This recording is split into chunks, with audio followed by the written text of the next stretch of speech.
अस्सलामुअलैकुम dear student, class 10 की chemistry में आज हम यूनिट 13 बायोकेमिस्ट्री में न्यूक्लिक एसिड को डिस्कस करेंगे।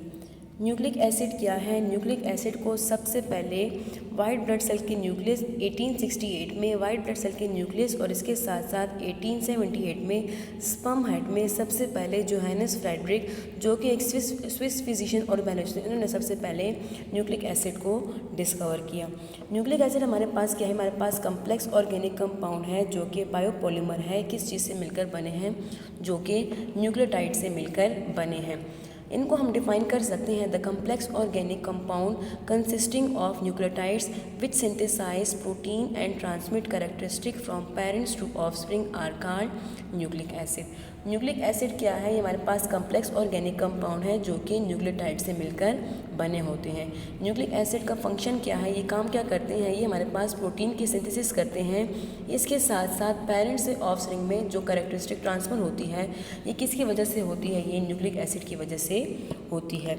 न्यूक्लिक एसिड जो है वो तमाम लिविंग ऑर्गेनिज्म में, इसके साथ साथ तमाम वायरसेस में पाए जाते हैं। और ये क्या करते हैं? ये हमारे पास इंपॉर्टेंट कंपोनेंट ऑफ जीन है जो कि डेवलपमेंट और ग्रोथ के लिए बहुत ज़्यादा ज़रूरी होते हैं। तो न्यूक्लिक एसिड हमारे पास क्या है? हमारे पास बायोपॉलीमर और न्यूक्लियोटाइड्स है। अब न्यूक्लियोटाइड्स क्या है? न्यूक्लियोटाइड्स हमारे पास जो है, हमारे पास ऑर्गेनिक कंपाउंड है जो कि शुगर, फॉस्फेट ग्रुप और नाइट्रोजीनियस से मिलकर बने होते हैं। The nucleotide consists of 5 carbon sugar which may be ribose और deoxyribose। यानी कि जो न्यूक्लियोटाइड में हमारे पास जो शुगर होता है ये दो तरह का होता है। 5 कार्बन शुगर होता है, वो 5 कार्बन शुगर भी दो तरह का होता है। एक होता है राइबोज शुगर और सेकंड होता है डीऑक्सीराइबोज शुगर। यानी कि न्यूक्लिक एसिड में या तो राइबोज शुगर होगा या फिर डीऑक्सीराइबोज शुगर होगा। राइबोज और डीऑक्सीराइबोज शुगर हमारे पास दोनों जो है 5 कार्बन शुगर है। अगर हम इसके स्ट्रक्चर की तरफ देखें, कार्बन वन पे मौजूद है OH ग्रुप और एक हाइड्रोजन। यहाँ भी कार्बन 1 पे मौजूद है OH ग्रुप और हाइड्रोजन।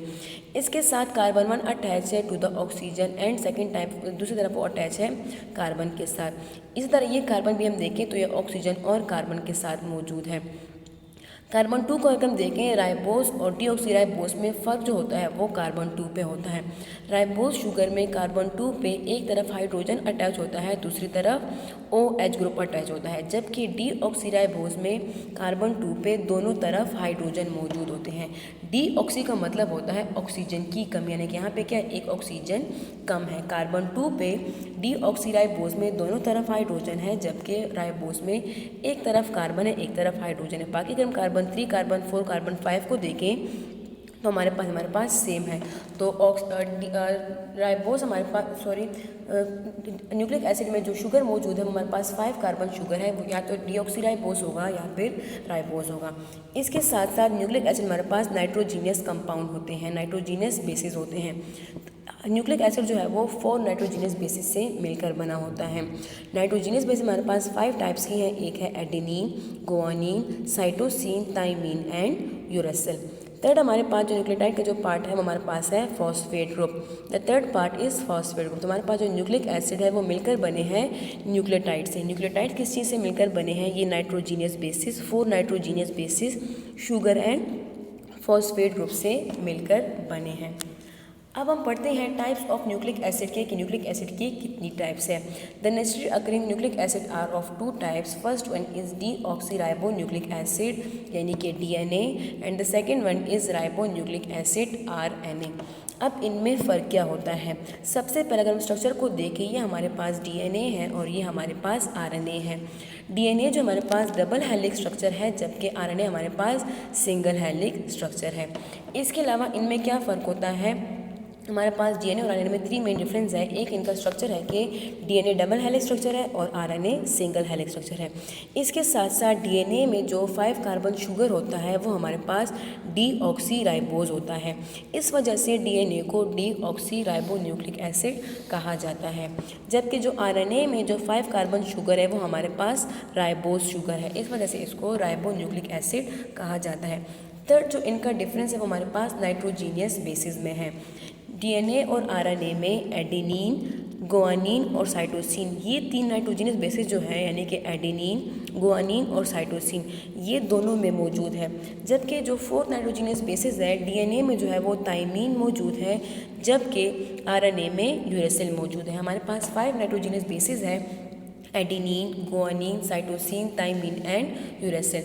जो डीएनए है उसमें एडेनिन, गुआनिन, साइटोसिन और थाइमीन मौजूद है, जबकि आरएनए में थाइमीन की जगह यूरेसिल मौजूद है। ये हमारे पास 2 टाइप्स ऑफ न्यूक्लिक एसिड है। अब डीऑक्सीराइबोन्यूक्लिक एसिड यानी कि डीएनए क्या है? डीएनए को सबसे पहले जे वॉटसन और फ्रेडरिक क्रिक ने 1953 में डिस्कवर किया। इसको हम डिफाइन कर सकते हैं, it is a double stranded structure compose of deoxyribo sugar, phosphate group and 4 nitrogenous basis. यानी कि डीएनए हमारे पास डबल हेलिक्स स्ट्रक्चर है। डबल हेलिक्स स्ट्रक्चर है जो कि जिसमें शुगर क्या होगा, डीऑक्सीराइबो शुगर होगा, फॉस्फेट ग्रुप होगा, इसके साथ साथ 4 नाइट्रोजीनियस बेसिस। अब 4 नाइट्रोजीनियस बेसिस कौन से है? एडेनिन, थाइमीन, साइटोसिन और गुआनिन। डीएनए का जो स्ट्रक्चर है, ये जो शुगर और फॉस्फेट है, ये हमारे पास हेलिक बनाते हैं, इसका बैकबोन बनाते हैं। ये 2 हेलिक किस तरह से बॉन्ड है? ये हमारे पास नाइट्रोजीनियस बेसिस के थ्रू आप इसमें बॉन्डेड है। ये जो रेड, ग्रीन, ब्लू और ब्लैक नजर आए हमारे पास नाइट्रोजीनियस बेसिस है। अब इनकी बॉन्डिंग जो हमारे पास खास किस्म की होती है, एडेनिन जो है वो हमेशा से थाइमीन के साथ बॉन्ड बनाता है, जबकि गुआनिन जो है वो हमेशा से साइटोसिन के साथ बॉन्ड बनाता है। ये हमारे पास बॉन्ड बनाते हैं और हमारे साथ डबल हेलिक्स स्ट्रक्चर जो है वो आप इसमें बॉन्डेड हो जाते हैं। तो डीएनए क्या है? हमारे पास डबल हेलिक्स स्ट्रक्चर है जो कि डीऑक्सीराइबो शुगर, 4 नाइट्रोजीनियस बेसिस और फॉस्फेट ग्रुप से मिलकर बने हैं। अब डीएनए का फंक्शन, न्यूक्लिक एसिड का फंक्शन क्या है? न्यूक्लिक एसिड में सबसे पहले पढ़ते हैं फंक्शन ऑफ डीएनए। डीएनए हमारे पास जो है ये हमारे पास तमाम लिविंग ऑर्गेनिज्म में मौजूद होता है, जिसका मेन फंक्शन क्या है? The transfer of genetic information. DNA में एबिलिटी होती है कि वो जेनेटिक इन्फॉर्मेशन को स्टोर करे और फिर उसको वो नेक्स्ट जनरेशन में ऑफस्प्रिंग में ट्रांसफ़र करें। ये इन्फॉर्मेशन जो है डीएनए में हमारे पास स्पेसिफिक कोड्स की फॉर्म में कोड होती है, जिसको जेनेटिक कोड कहा जाता है। तो जेनेटिक कोड जो है ये पेरेंट्स से ऑफस्प्रिंग में ट्रांसफ़र होते हैं, जिसकी वजह से पेरेंट्स और ऑफस्प्रिंग हमारे पास सिमिलरिटीज़ होती हैं। तो जो कैरेक्टरिस्टिक होती है, जो इन्फॉर्मेशन होती है, वो किस तरह से ट्रांसफ़र होती है पेरेंट्स से ऑफस्प्रिंग में, वो न्यूक्लिक एसिड की वजह से ट्रांसफ़र होती हैं। न्यूक्लिक एसिड हमारे पास प्रोटीन सिंथेसिस में भी हेल्प करता है।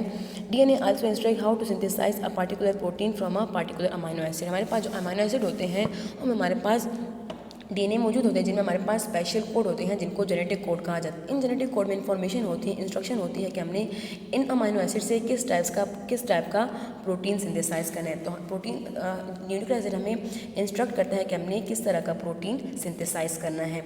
इसके साथ साथ न्यूक्लिक एसिड इसमें हमारे पास म्यूटेशन भी हो सकती है। म्यूटेशन हमारे पास सडन चेंज को कहते हैं। Change in the DNA structure is called mutation. Mutation is a sudden chemical change in the DNA molecule that can lead to the synthesis of protein with different amino acid sequence. हमारे पास अगर DNA में changes आ जाए, इसको जो genetic code होंगे उनमें changes आ जाए, तो क्या होगा? हमारे पास पार्टिकुलर प्रोटीन, स्पेसिफिक प्रोटीन नहीं बन पाएगा। अब ये म्यूटेशन किस तरह से होती है? हमारे पास म्यूटेशन जो है किसी भी म्यूटेजन, जैसे कि म्यूटेजन वो होते हैं यानी कि म्यूटेशन कास्टिंग एजेंट जो कि म्यूटेशन कास्ट करते हैं। अब ये रेडिएशन से भी हो सकते हैं, इसके अलावा केमिकल एजेंट या फिर वायरस जो है वो म्यूटेशन कास्ट कर सकते हैं। तो न्यूक्लिक एसिड का मेन फंक्शन क्या है? इट ट्रांसफर जेनेटिक इन्फॉर्मेशन, इसके साथ साथ it involve the protein synthesis. अब आरएनए का फंक्शन क्या है? RNA is responsible for directing the synthesis of new protein. RNA हमारे बॉडी में जो प्रोटीन बनते हैं डिफरेंट टाइप ऑफ, वो कहाँ से बनते हैं? वो राइबोसोम्स और आरएनए से मिलकर बनते हैं। RNA receive, read, decodes and use genetic information from DNA to synthesize new protein. यानी कि डीएनए भी हमारे पास प्रोटीन सिंथेसिस में इन्वॉल्व होता है। डीएनए क्या करता है? इन्फॉर्मेशन को जो है वो आरएनए तक पहुँचाता है। आरएनए क्या करता है? उन इन्फॉर्मेशन को रिसीव करता है, रीड करता है, डिकोड करता है, उसको प्रोड्यूस करता है for the synthesis of protein. अब पढ़ते हैं difference between the DNA and RNA के आरएनए और डीएनए में क्या फ़र्क है। डीएनए जो हमारे पास डबल स्ट्रैंडेड स्ट्रक्चर है, जबकि आरएनए हमारे पास सिंगल स्ट्रैंडेड स्ट्रक्चर है। यानी कि डीएनए हमारे पास डबल हेलिक्स है, जबकि आरएनए हमारे पास सिंगल हेलिक्स है। डीएनए में हमारे पास जो पेंटोज शुगर है वो क्या है, वो डीऑक्सीराइबोज है। इसी वजह से डीएनए को डीऑक्सीराइबोन्यूक्लिक एसिड कहा जाता है। जबकि आरएनए में जो पेंटोज शुगर है, पेंटोज का मतलब है 5 कार्बन शुगर, जो आरएनए में मौजूद है वो राइबोज है। इसके अलावा जो नाइट्रोजीनियस बेसिस है डीएनए में, हमारे पास adenine, cytosine, guanine and thymine है। जबकि आरएनए में adenine, cytosine, guanine and uracil है।